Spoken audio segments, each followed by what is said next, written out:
देखिए वो आ गए। बारान, बारान मेरा बच्चा आ गया। बेटा जहान ने सब बता दिया, तुम बहुत बड़ी मुसीबत में फंस गए थे। अब कैसे हो, ठीक हो ना? मैं बिल्कुल ठीक हूँ, और ये भी। शुक्र है अल्लाह का, तुम सही सलामत घर वापस आ गए।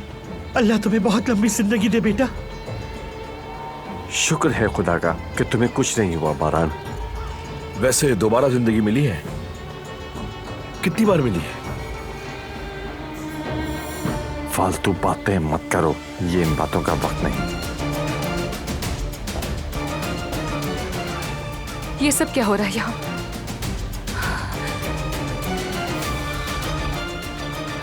ये वापस कैसे आ गई? ये तो जिंदा है। अगर इसने मुझे पहचान लिया तो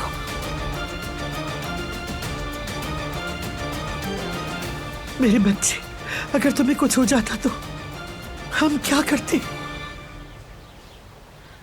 शुक्र अल्लाह का, लाख लाख शुक्र उस रब का। कदर आपा, इसे कमरे में ले जाइए, थक गई है बहुत। ठीक है बारान साहब। अरे बेटा तुम तो जख्मी हो। कोई बड़ी बात नहीं। कैसे बड़ी बात नहीं बेटा? हम तो उस दिन से मुसीबत में पड़े हैं जिस दिन से इस लड़की ने इस घर में कदम रखा है। मुसीबतों का पहाड़ है हर आने वाला नया दिन। दादी जान, ऐसी कोई बात नहीं। कदर आपा, आप आकर इसे कमरे में ले जाइए, आराम चाहिए इसे। जी ठीक है बारान साहब। और हाँ, गाड़ी में कुछ दवाएं पड़ी हैं, लेकर आ जाओ। ठीक है बारान साहब। आओ बेटा चलो।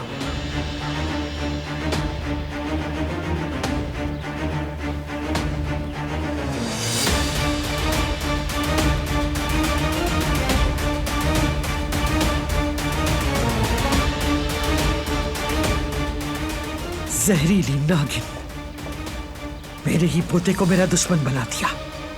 सुबह का सूरज ही देखना तुम्हें नसीब ना हो इंशाअल्लाह।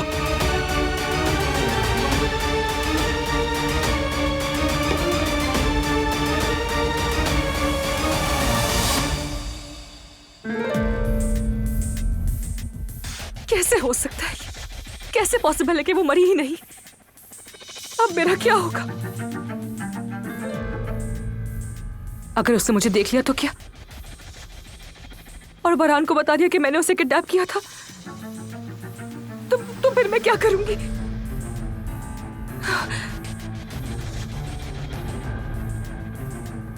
नहीं, बिल्कुल नहीं।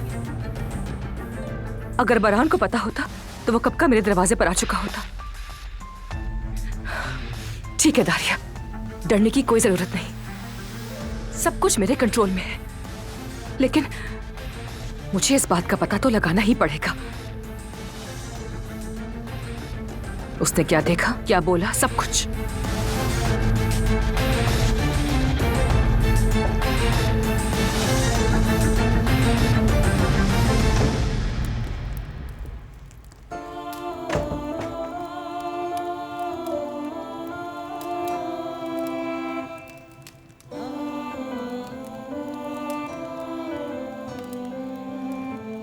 मैंने सोचा नहीं था कि मैं इस जगह को मिस करूंगी।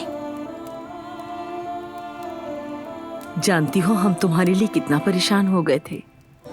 दुआएं कर रहे थे कि कहीं तुम्हारे साथ कुछ गलत ना हो। बारान साहब भी बहुत परेशान थे। देखो वही तुम्हें वापस लेकर आए।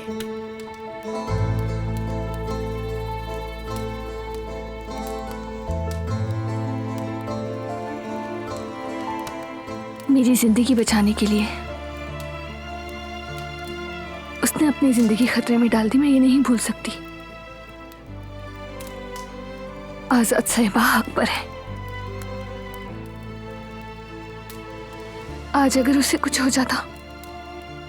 देखो बेटा, उनकी बातें दिल पर मत लो। जाहिर है वो परेशान थी, और क्या। बारान साहब उनके लाडले पोते जो हैं। मेरा मतलब मेरी वजह से शायद वो।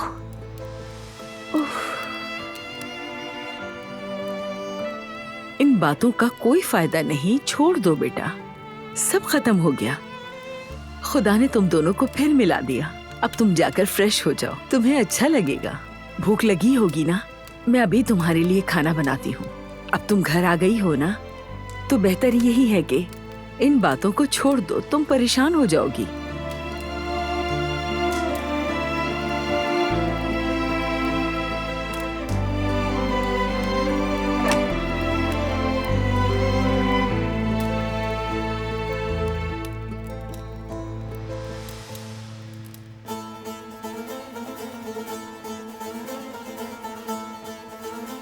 दिलान से कोई बात हुई आपकी? नहीं, मौका नहीं मिला। गाड़ी में सो गई थी वो, अब आराम करने गई है।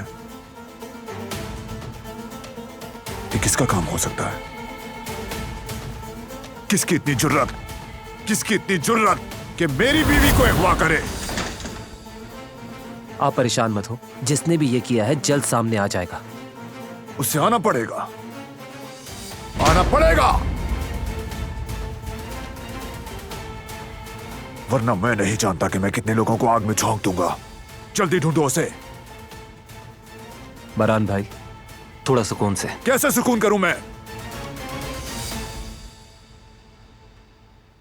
अगर मुझे थोड़ी देर हो जाती, सिर्फ एक लम्हा भी, तो शायद वो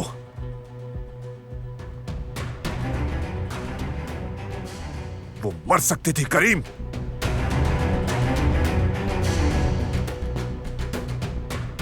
जिसने भी ये किया है उसे हिसाब देना होगा। जिसने भी ये घिनौना काम किया है, जिसने भी किया, उससे मैं एक एक तकलीफ का हिसाब लूंगा, जैसे उसने मेरी बीवी को तकलीफ पहुंचाई।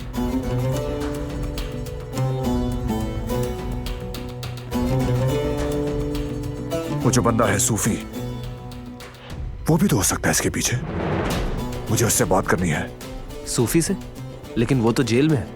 उससे फर्क नहीं पड़ता, उसके आदमी तो होंगे ना बाहर। किसी ने उसे ऐसा करने को कहा हो। उसने पहले भी तो उसे मारने की कोशिश की है ना। ठीक है, तो फिर हम वहीं से शुरू करते हैं। ढूंढो करीम, ढूंढो।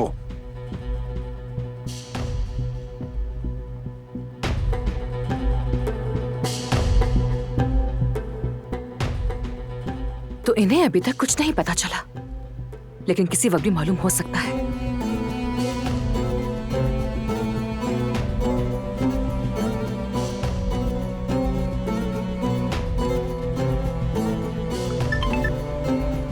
एजे, गौर से सुनो। कैसी हो तुम दारिया? सब खैरियत है ना? अभी इन फजूल बातों का वक्त नहीं है।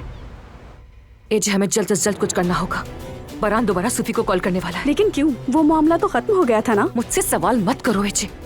सूफी को कॉल करो जल्दी। उससे कहो कि अपना मुंह बंद रखे। वो जो चाहेगा मैं उसे दूंगी। ठीक है, मैं कह देती हूँ।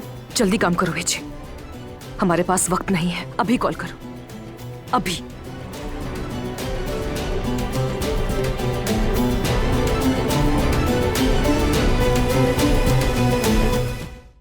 वो कहानियाँ अधूरी जो न हो सके कि पूरी, उन्हें मैं भी क्यों सुनाऊं, उन्हें तुम भी क्यों सुनाओ।